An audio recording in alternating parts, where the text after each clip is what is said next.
All right, welcome back to Firewall. I'm your host, Bradley Tusk. My guest today is John Mahler. John is the author of a book we've actually been talking about in this podcast already called The Gods of New York, Egoists, Idealists, Opportunists in the Birth of the Modern City, 1986 to 1990. We are partly talking about it because the name came from Hugo, and he mentions that on a regular basis. I refer to it as my book. Yeah. But you know what's great? Nothing's more important than the title. I never really look at the acknowledgments of books, but I looked at it specifically in this case to make sure that you credited, because I knew about this before the book came out, Hugo, and then to your great credit, you not only mentioned him, but credited him specifically with coming up with the title of the book. I do. I also I call him out whenever he appears in an event or a party. So too. It's gotten almost embarrassing. At Firewall, we were happy about it. And then you wrote just another book that was incredible called The Bronx is Burning, about 1977, which is one of the most sort of seminal years in modern history in New York City. You're a staff writer for the New York Times Magazine. So just for the people who haven't heard about this book yet, what is it? So it's sort of the history of 4 years, the story of 4 years in the life of the city, 1986 to 1990. It's Koch's last term as mayor, his third and final term, though he does, over the course of these years, run for re-election and lose. And it was. I guess there's sort of two ways to think about these years. One is there was just kind of a crazy confluence of events that really anyone, certainly any New Yorker, and really anyone with any kind of familiarity with New York who was around then will remember. I'm talking about incidents like Howard Beach, Tawana Brawley, the Central Park Five, the murder of Yusuf Hawkins, the Black Monday, the stock market crash, AIDS, crack, the birth of ACT UP. So just kind of a crazy, compressed history of four years that where just a ton of things happened. There's another kind of story that's maybe kind of a larger story, which is, kind of as I tell it, this was sort of the story of the transformation of New York and the rebirth of New York, kind of post the fiscal crisis of the 1970s when the city was burned out. The economy was hollowed out. The city comes back in the 1980s, and the economy is kind of reborn and reoriented around Wall Street, around finance, around real estate. And this is kind of when this new city really is rising from the ashes. And in many ways, it's a city of great prosperity, but it's also a city of entrenched poverty. It's when New York, in many ways, kind of splits into two cities. So if someone who's not from here but has lived here the last couple of years, sort of we put them in a time machine, they go back and it's the mid-'80s. What are they noticing? What about it is like, oh yeah, this is New York, I know what this is, and what feels totally foreign to them? Yeah, well, I mean, the city was in many ways kind of would look the same because a lot of the sort of skyscrapers that were built in the 80s are still with us today. But it was, the city had a very different feel. It felt fraught. It felt racially fraught, maybe above all. This was a period of intense racial tension in New York. So, black and white on the street, there was a kind of almost a sort of a mistrust, a fear in both directions. It was the era of crack. So, you would see, there were in this very neighborhood, we're in the Lower East Side, this neighborhood would have been filled with crack houses. We could have looked out this window and seen crack houses. I mean, there's not exactly a lack of junkies on the street today either. I mean, I can't speak to that. I don't spend a lot of time in this neighborhood anymore. However, I did pass a Russ and Daughters cafe on the way here. That's quite good. Yeah. And some other boutique stores. Yes, it is a mix now of a lot of high-end stuff, including now we went from endless illegal weed shops on this block I was walking the other day from lunch kind of down by Orchard and Canal up to here, and I passed 4 legal weed dispensaries, and either it's very bad business planning because they can't compete, or the demand for weed is so fucking great that it just doesn't Well, I guess matter. that's it. We went from heroin, because it was big heroin spot, Yes. from heroin to crack to legal weed. Yes. So all right, and fentanyl and train. Yeah, I guess there was some stuff in between for sure. Yeah. What was better back then?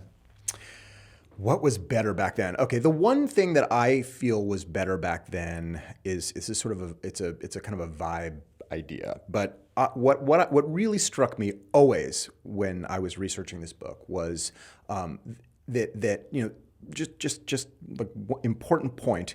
At the time, New York had 3 tabloids that everyone read: the Daily News, the New York Post, and Newsday.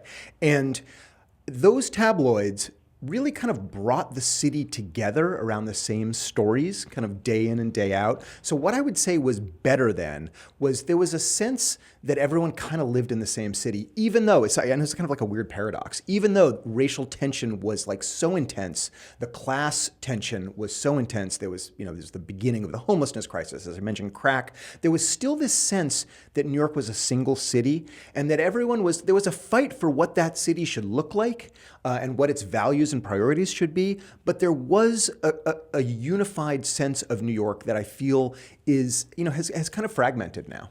So if you look at those 3 papers today, so Newsday is now just a Long Island newspaper, right? No New York City presence at all. Yeah. Daily News is still a mainstream tabloid, but it just operates on a bare bones skeleton budget. And I think they do a pretty good job with what they have, but they have very little to work with. Yeah.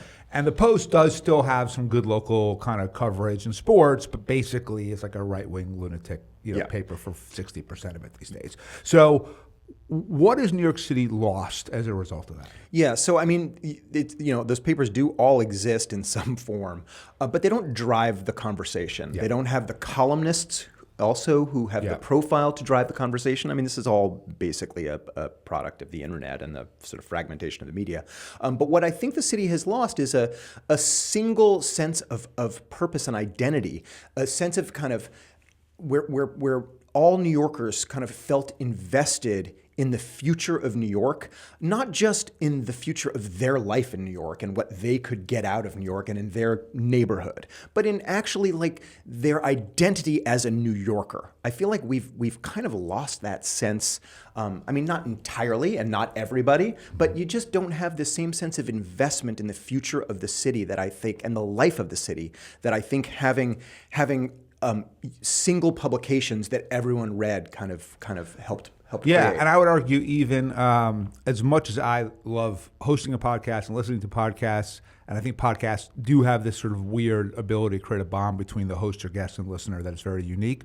Despite all of that, I think radio was another sort of unifying force, right? Sure. So I don't listen to WFAN anymore. When I was a kid, I listened to the fan round the clock. Yeah. I listen to a lot of sports podcasts, or like on Saturday, we had a big event here at the store, and I did an interview with 10 Wins, and I mentioned my girlfriend. She's like, "That's still around," and so I just, you're a lot of those things. Or look, Andrew Cuomo learned the hard way that local sort of TV news, which he thought was the most important thing times 100, exactly, does not move voters at all anymore. Yeah, no, that's right. Radio is huge too, and interestingly, I write quite a bit about WLIB in the book, which was a black-owned radio station, and it had a huge audience of Black New Yorkers who felt like they weren't getting news that was relevant enough to them, and it was incredibly important. I mean, everyone, so many Black New Yorkers listened to it, and it was really influential in a way that, right? I mean, you talk about WFAN. I mean, we all used to listen to Mike and the Mad Dog. Yeah. That was the kind of the New York sports fan was kind of oriented and around you could it. sort of have an ongoing conversation with lots of different people because you knew they also listened to Mike and the Mad Dog, and so like there was context. Totally. Right. Now, I listen to Bill Simmons, but if someone else doesn't, like me just randomly mentioning something Cousin Sal said doesn't accomplish anything. Right. Yeah. So given that you were obviously, you're from New York. I am, yeah. And obviously you were around back then, but you were young. You weren't working yet, right? Yeah. These were my college years. Right. Yeah. So, and by the way, one of the things for me that made the book so great, and that I sort of said to a lot of people, is I think I'm 51. I think I'm the perfect age for your readership for this book because I lived here. I was interested in this stuff. I was aware of it from reading the papers and listening and whatever else, but I hadn't started working in New York politics yet, so I didn't know any of these people, right? And so to take these things, it wasn't like a history lesson from the 1700s. It was like I already had perceptions of a lot of this stuff, and for some reason that just made, even like Bronx is Burning. Yeah, I lived here, but I was 4. You were in high school. I was in high school. Like it was really, it just, look, it's a great book either way, but I think if you happen to be my age, it was sort of particularly good. If you were a reporter back then, if you're an adult, and you could just pick one of the stories that you cover in the book to be the one that you were the lead Times reporter on, what would it be? Oh man, that is so hard. I mean, I think covering Koch would have been great. I mean, he was just a guy who he was so accessible to the media. He was such an over the top character. He was kind of constantly sort of shooting his mouth off. He was at the center of all of the action. I feel like probably that's where I would have gone. It was funny. I got a handwritten, a typed letter, a week after the book came out from this guy Todd Purdom, who was a reporter at the Times, who was kind of thanking me for the book and just saying like being a reporter during these years was like. I sometimes look back on those years and I can't decide whether it was just the fact that I was a young reporter and it all felt so exciting, or whether this was just a crazy period of time to be covering the city. But it was just, he said it was just like he'd never experienced it in the rest. He's done so much since then. He's never experienced anything like that again. Yeah, there was a chaos to it, an excitement that was really unique. In fact, there was one very exciting thing that you left out of the book, and it insulted me because, your 77 book, baseball and Reggie Jackson and the Yankees are a big part of it. The Mets have won one World Series in my lifetime. I it was know. in the time frame of your book. This is a very popular criticism. Yes. It won't surprise you to hear. Yeah. And that was a colorful team. Yeah. Not great guys, but a colorful team. I know. There are other things I left out too. I also don't. I barely mention Jean-Michel Basquiat, who dies. He had him a during these couple of years. times, but A little yes. bit, but yes. Yeah. So let's say Donald Trump never ran for president. Yeah. Is he as big of a part of this book?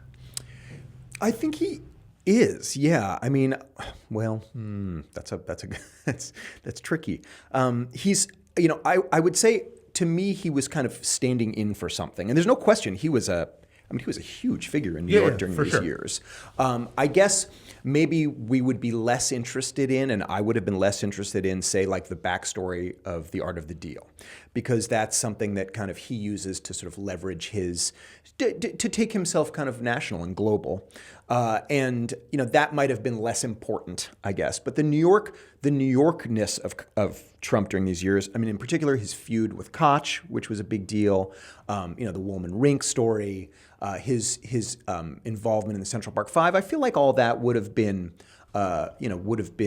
relevant to the story of the book. And he really, he stands in for the rise of real estate in New York, and in the kind of reorientation of the city's economy that I was talking about. Yeah, that's true. Before. I remember having not just the Art of the Deal book, but the board game when I was. Oh yeah.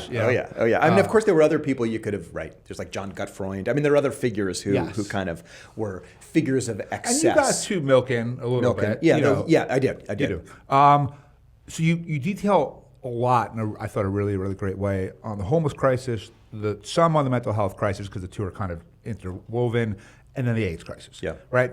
And I was thinking about today, right? And then my take from what you wrote, maybe I misread it or interpreted it, was you had different points of view, but people kind of wanted to solve the problems. Now, Koch was tricky around AIDS because of his own sexuality, whereas today we're so polarized that either side thinks the other are the worst people ever, demonize each other, and it seems like we're far more interested in insulting each other than we are in solving anything. Have we really degraded as a society since the 80s in terms of our intention and willingness to actually try to solve problems? Yeah, I mean, I'm glad you brought that up. I mean, one of the things that was so striking about looking back on this period of time is this was the beginning of the homelessness crisis. So, before the 1980s, the word homeless didn't really exist. I mean, there were no homeless to speak of in the city. There were drunks, as they were known, or winos or vagrants who would hang around not far from this neighborhood, actually, in the Bowery.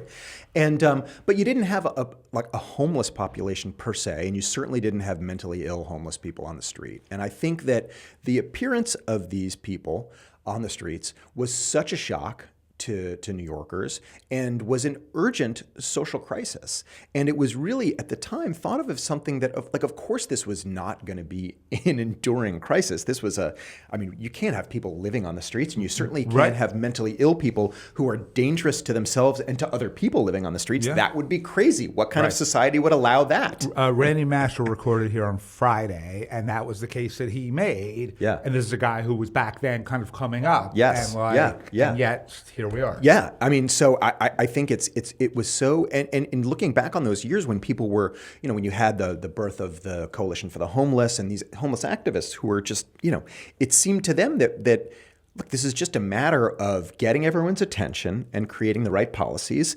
and this will be over.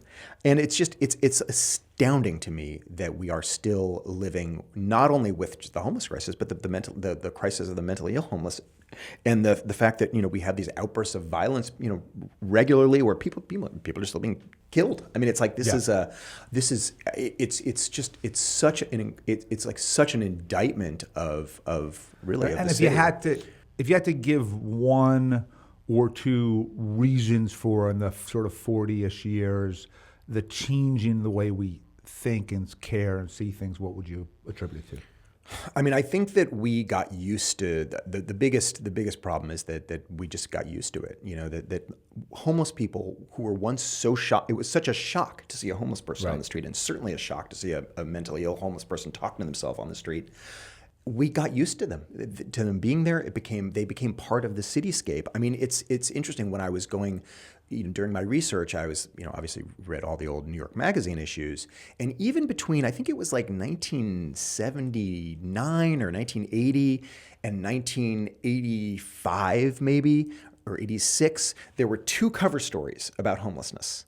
And one, and I may have the dates wrong, but I have the general ideas right. In the first one, it was so sympathetic, and oh my God, what has our society come to? What has the city come to that we are allowing these people to live unhoused in through the winter, freezing on the streets? How can it have come to this? The other was all oriented around these homeless people who are crowding up behind you when you're trying to get cash from the cash machine. They're in your face on the subway. It just had a completely different cast to it. And I think that is that you basically go from that this sympathy to the homeless to this frustration to essentially now callous. I mean, you wouldn't have homelessness on the cover of New York Magazine anymore. Who they're just here. Yeah, they're here. Although I would argue, I the other day was trying to figure out, why is Eric Adams this unpopular, right? Because statistically, when you look at the city, it's sort of a B, right? Like crime stats, job stats, everything else. And yet if you correlate his approval ratings with a grade, it'd be a D, right? Yeah. And so I do think that it's both accepted and yet now just seen as a really negative trade-off you have to make to live here that some people decide is not worth the trade-off, right? Yeah. So we talked about Trump, but you have three people in this book who their evolutions were so shocking. Trump, Rudy Giuliani, and Al Sharpton. Yeah. So one, you have the benefit of hindsight, but you were also probably at some point, your head was almost living in that moment when you were writing this book, right? Yeah. And so whose was the most surprising, and who do you think would have been seen as the most surprising? I mean, it's funny. You of course instinctively want to say Trump, but I mean, when you think about Rudy, my God, I mean, the idea that he was just kind of an avatar of moral righteousness. I mean, that was his brand. He was the prosecutor who had considered becoming a priest. And then you look at what he went through. Because priests are always so good. yeah, I guess that's true. You follow, if you think about his arc, my God, through America's mayor to the guy who kind of exploited that to make millions of dollars, to the worst Trump lackey you could possibly conjure, and the guy who sort of has lost all of his money now. I think in a way he's the most the most shocking, in the most like His is a devolution, right? His and is I a think it devolution would be also, hard yeah. for almost I think right. anybody to disagree with that, right? Like when I talk to people who worked in the Giuliani administration, they'll just say Rudy lost his mind. Yeah, Right? Like yeah, they don't try yeah. to defend him Yeah, at all. yeah. Trump is a whole separate category. Sharpton's kind of an evolution, no? Yeah, I mean, I think he is. It's interesting because you can see. I would say, with Trump, I would say there was certainly. I guess if you're like thinking if Polymarket were putting odds down back then and saying like who's what's least likely that probably Trump ever becoming president would have given you the best return. Right? Yes. Yeah, because statistically speaking, the odds are so much lower than one guy becoming an alcoholic and kind of falling apart, and one guy kind of getting his shit together. Exactly. Yeah. But Sharpton, it's interesting. I mean, he was. It is kind of incredible that he can have this past that just exists here. And I mean, he's fine with the book, which is sort of shocking. I was so surprised. I know him, and I'm not surprised actually Yeah. at all because I find him to be in some ways one of the most tolerant, generous people. He is. I know. He really is. Yeah. But with that said, like I generally knew the Sharpton story, and I know him today. But there was some shit in there that was wild. It's incredible. To explain all like his role as an FBI informant. Yeah, I mean he was, back in the early 1980s, he was like, basically like cornered by the FBI sort of like they were investigating boxing actually, and they were trying to get to Don King, and Sharpton was friends with Don King, so an undercover agent started to sort of schmooze Al Sharpton to get to Don King.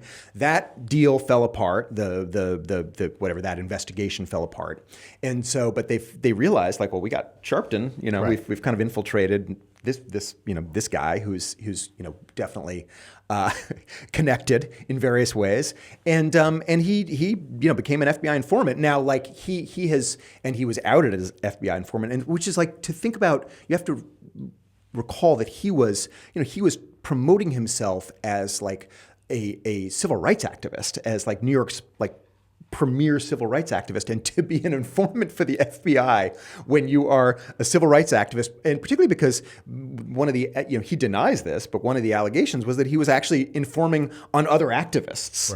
Right. He says that he was just he was really just informing on drugs and mobsters, Right. Not on his own community.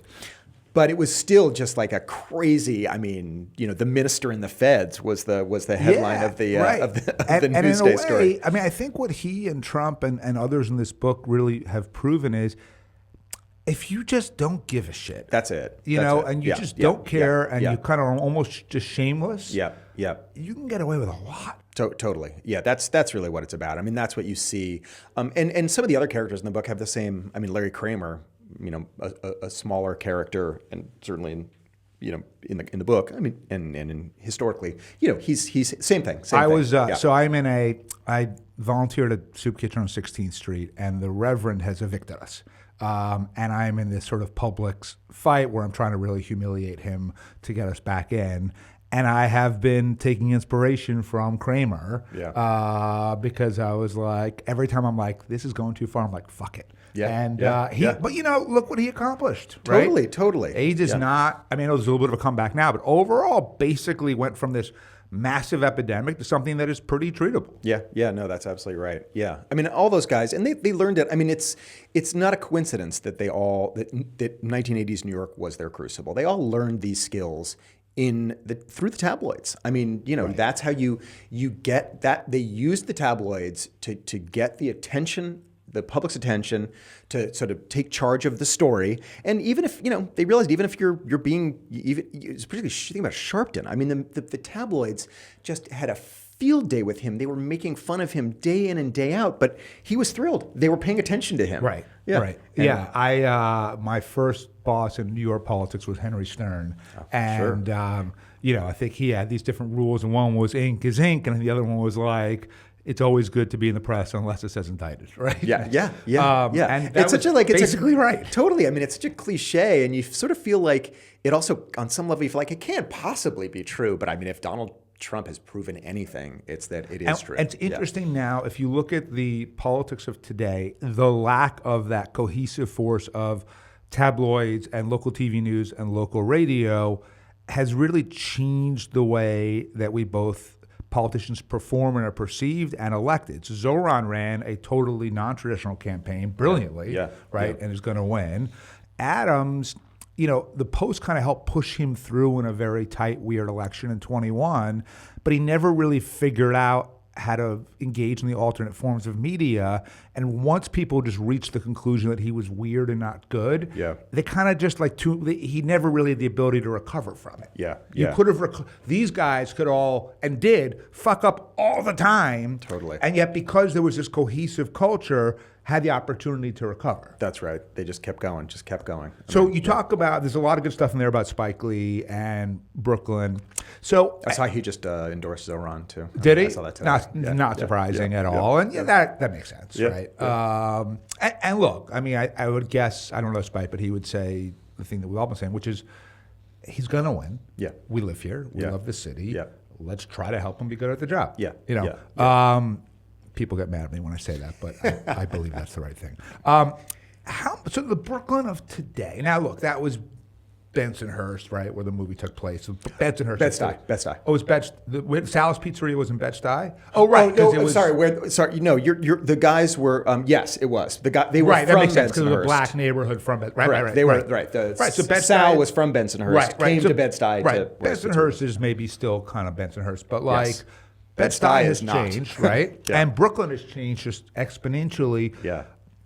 When you were doing your research, how much did you see the seeds of that, or did you not really in the 80s?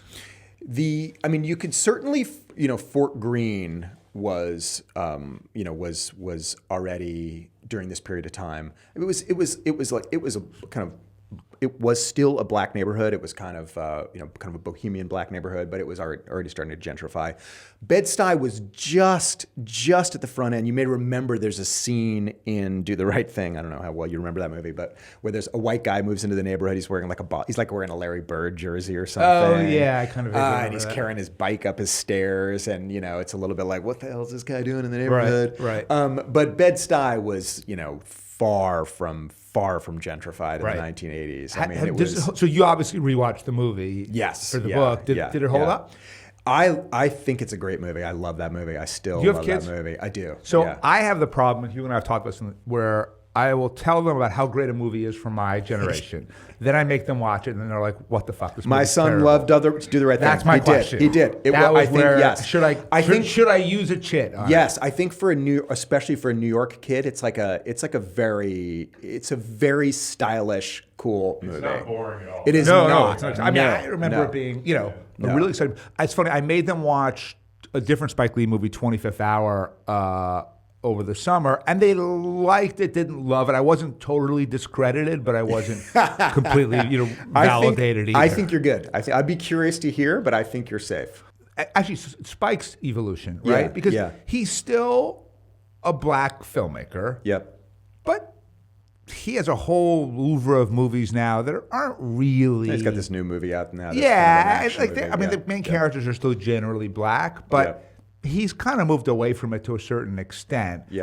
Would you have expected that? I mean, I guess it's not totally surprising. It's hard to continue to make kind of like issue-oriented films once you're throughout your whole career. It must just you kind of want to experiment. He makes a lot of movies. He's a great artist. He is. What artists want to do. Yeah. I mean, I think what was I guess what I loved so much about him in this period of time is he's like, I still love Spike Lee, but he's become kind of a caricature of Spike Lee at this point, right? And then he was just so cool, so interesting, so out there, so willing to just say shit that other people wouldn't say. Yeah. And he kind of did it. You could see that he was the beginning of a kind of like this idea of indie, and like he was just like he wanted to make the movies he wanted to make, Right. and he was and he knew that he could build an audience for them. There would be an audience for them, and they were just like Do the Right Thing was just it was the movie he wanted to make, and he got it done, and. It's like I just there was something about him that just feels so like it's so hard to be that kind of person now in the world who's just like, not. I guess what I'm saying is like he didn't sell out, and yet he became like a phenomenon.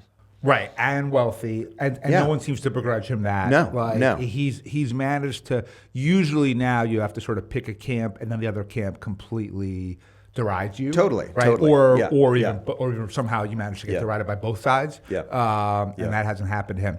All right, so let's say you finish your book tour, you finish all the events, you get a break, you're ready for the next one, and you have a choice: New York in the '90s, New York in the 2000s, New York in the 2010s, or New York in the 2020s of so far.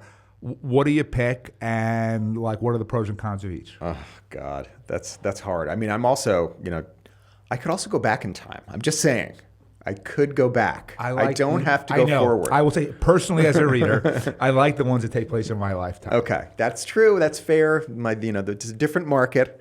I guess I would say like the sort of the 2000s are the years where the city like gets more interesting again. I feel a little bit like the 90s are kind of backlash years.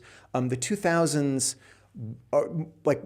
To me, the Bloomberg years, the post 9/11 years, 9/11 obviously, that period of time is like feels more interesting to me than the 90s. The 90s to and me you almost feels started, like, I would imagine, right after 9/11. So, because there's a zillion books about 9/11. Totally, Right? yes, Right. yeah, and because the 90s to me feels like the sort of the fallout from the book I just wrote. Yeah, it's all just kind of the aftermath, sort of. Well, I mean, is that so? If you think about it.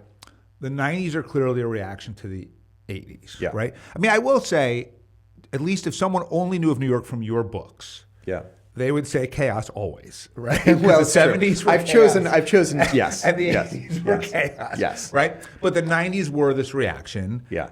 And then the 2000s were sort of this, okay, we're going to settle in with sort of not someone on either extreme and focus on the economy and recover from 9/11.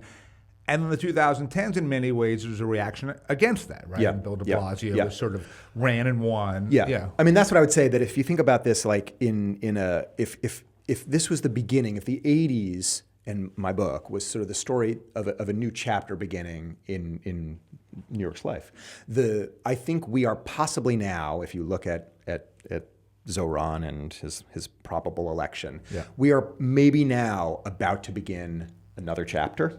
Yeah. So the years leading up to this chapter would maybe be interesting to look at. What we'd be talking about is just the massive creation of wealth in this city, the massive prosperity, the affordability crisis. Yeah, and that the equality. I don't know if you saw it today in the Post. They had this story about how like college kids are so left wing, and because a lot of them said they didn't mind socialism. And to me, what it said was, I mean, of course, socialism is a worse economic system than capitalism, but they feel so uncertain about their own prospects and so much anxiety, and they're just like, I don't know, right? And maybe this other thing will be better because the thing that I have doesn't seem so great, right? So there is this, I wonder if we've talked a lot on this podcast about kind of the fracturing of, say, media, right? And that leading to a different kind of political culture and climate in New York. Is it possible that New York, in many ways, has just become more like everywhere else, and the issues and anxieties that are driving sort of the national sentiment are driving the local sentiment, and that's reflected now in our politics?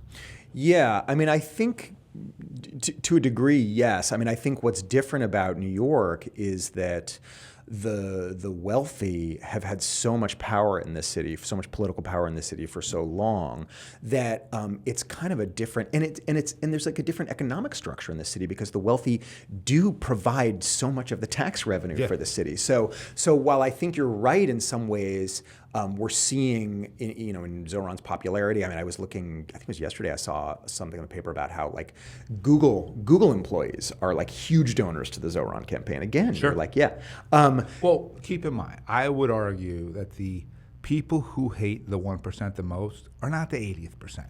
Yeah. They're trying to make the rent. Yeah. Right? Yeah. They're trying to Yeah. put food on Right. the table. Yeah. The 12%, you know what? You know who it is? It's the New York Times readers. Yeah. They are the epitome of sort of the people who are just close enough to it that they really fucking resent that it's not them. Yeah, they went to the same colleges. Right. They would, and therefore, they knew that guy. And I would argue in many ways, Yeah. they have two ways to think about how their lives unfolded. One was, I wasn't quite good enough to do what the other people did. Or the system is rigged, everyone's corrupt, and I'm the sole righteous person left.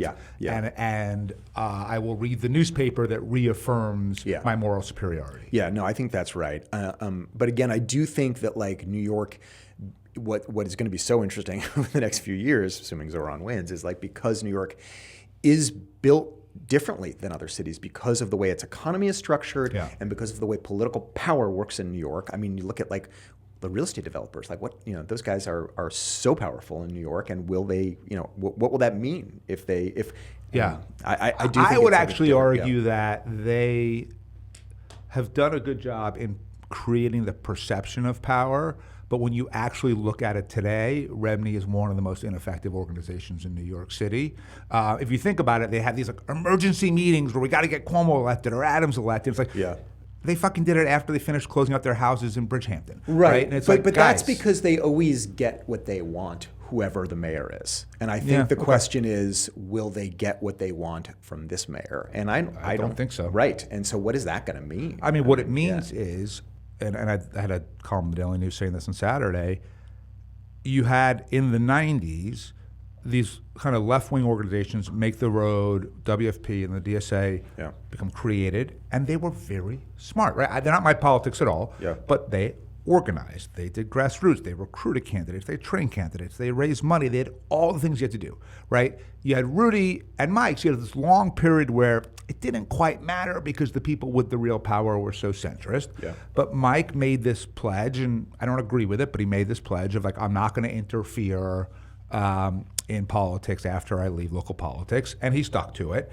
And nothing filled the void, and neither the partnership nor Abney nor REBNY became the centrist alternatives. And so now there's massive control by the far left because they dominate every super low turnout local primary for council, for state rep, state senator, mayor, everything else. I think that's a good point. And I don't, until the business community gets their shit together and stops thinking that like the breakfasts and dinners they have accomplish something. I think that's true. Then and the very fact that they were unable to run a candidate really in this election. I mean, it's Cuomo and Adams. I mean, it's like And the thing is, what's interesting is there were a lot of people who were talented and smart and interesting because of Bloomberg, like. The private sector people, I'm sort of on the list of people they go see when they're thinking about running for office, right? And in a weird way, Cuomo kind of froze the field because they thought he might run and he was unbeatable. He was beatable, but they didn't think that. I didn't think that either.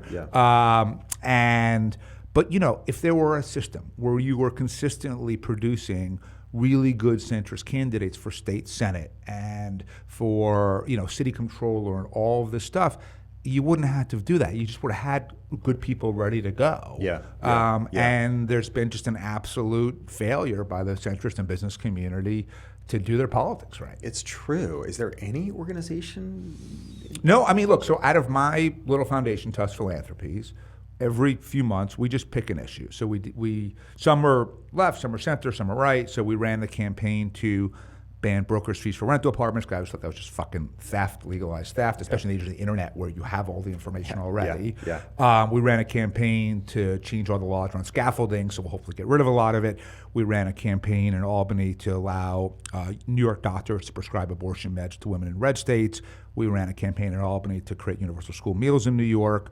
We just did a little campaign to force City Bike to do real age verification for e-bikes because my kid and lots of teenage boys were just the age verification currently is what is your date of birth? I didn't even know there's you have to be a certain age to get an e-bike. You do, 16. I did not know that. And these kids all hop on it. So the point is, No, that's a good I think you have individual actors like me, because I'm sure there's other good examples, who just have money and resources and platforms and can pick individual issues. Right. But it's nothing systematic. At all. Yeah. No, I think that's right. And do you think that's a function of now I'm interviewing you, but do you think that's a function of the fact that community has not felt the need for it because they've had so much power? The city ran the way they wanted it to anyway for the most part? They got very reliant on Bloomberg. And look, Mike, because we had unlimited money and a great political, there was just so many of us, quite frankly, that knew how to do this stuff. That like we did it well for 12 years, right? It wasn't that hard. No, I think that you have people who lead. I think you have a lot of people who don't know what they don't know, right? So real estate, you mentioned, they're not as civically engaged anymore because, now there are these multi-global businesses that are REITs and they're, building shit in Shanghai or whatever it is. So they're really not invested in New York City in the same or aware the same way. Yeah. And you have all of these, like the New York City Partnership really truly believes that if they just tell a council member from Central Brooklyn, like, Jamie Dimon thinks this, it don't fucking matter at all. Right. They don't know who Jamie Dimon is, or if they do, they don't give a shit, right? Yeah. Like, they have 3,000 people voting in their primary, and those are all from the far left. Yeah. So, like, I think there's a fundamental arrogance and misunderstanding of what it takes, and in my experience, politicians will only do what you want if they think you can impact their next primary. Yeah. And if you avoid electoral politics and somehow think that your breakfasts or whatever it is sufficient, like clearly it's not. Yeah. So what's the plan? You're doing an event here. Do you know the date? I don't know off the top of my head for at P&T. Hugo, do you know what it is? It's late October. October 23rd. Okay. Great. Yep. So we're doing an event with John here at P&T that I think I know the events people are very excited about. I'm excited about it too. So it should be great. So please come. And what else are you doing to kind of promote the book? I'm doing a lot of. I've got on the 29th. I'm doing an event at the New York Public Library with Amor Towles, the novelist. Wow. And then I'm doing a lot of like dinners and like clubs, things like that around the city. Are we doing one in my apartment? Yes, you are. I don't think there's a date yet, but yes. Okay. Yeah. Okay. And I'm doing others kind of like that. Like that, whatever, like the Heights Casino, the River Club, the Union Club, places like that. I mean, you can't read this book. I mean, I read it in 2 days. All right. But I happened to be on vacation, so it was perfect timing. But Chris Coffey, who same thing. Chris, like we were kind of texting worked for Koch. Yeah. Chief of staff for 12 years. Yeah. So yeah, I mean, everyone I know who read this loved it. In fact. Master on Friday, we talked about the book on the podcast, and he read it. Master read it. All right, cool. Yeah. Anyway, well, congrats on a great book. Thank you so much for having me. See you soon at PT. Yeah. Look forward to it.